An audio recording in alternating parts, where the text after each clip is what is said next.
સમય કોઈની રાહ જોતો નથી. એ તો હેડ્યો.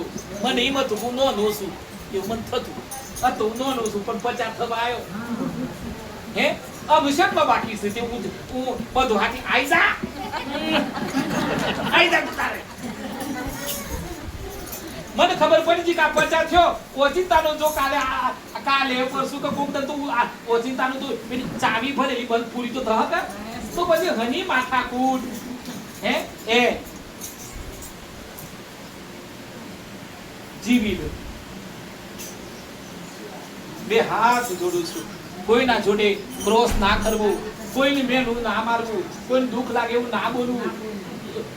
થોડા ખમીજો. જેટલા તમે ખમીજો હો ને એટલા તમે સુખી છો.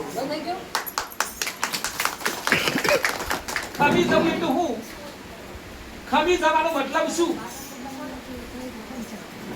ખમી જવાનો મતલબ સ્થિર થઈ જવું. મારી જીભથી કોઈનું અહિત નહીં કરું, મારા વર્તનથી કોઈનું અહિત નહીં કરું, હું મારી બુદ્ધિથી કોઈનું અહિત નહીં કરું. હું દુનિયાનું નથી જોવું, પણ હું દુનિયાનું ના જોવું એના કરતા મારું જોવું.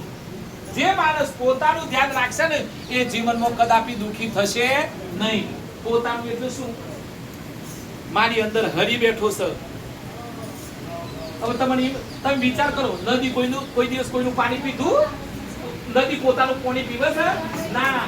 ગાય પોતાનું દૂધ પીવે છે? ના. આ રોબો પોતાની કેરી ખાય છે? ના.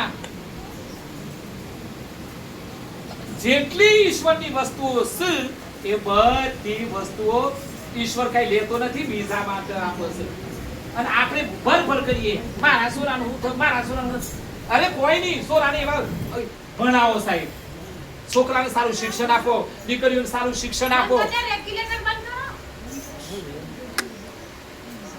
અંદર બેઠા હું કાઢ લો પિતાબા ડિસ્ટર્બ થઈ ખાસી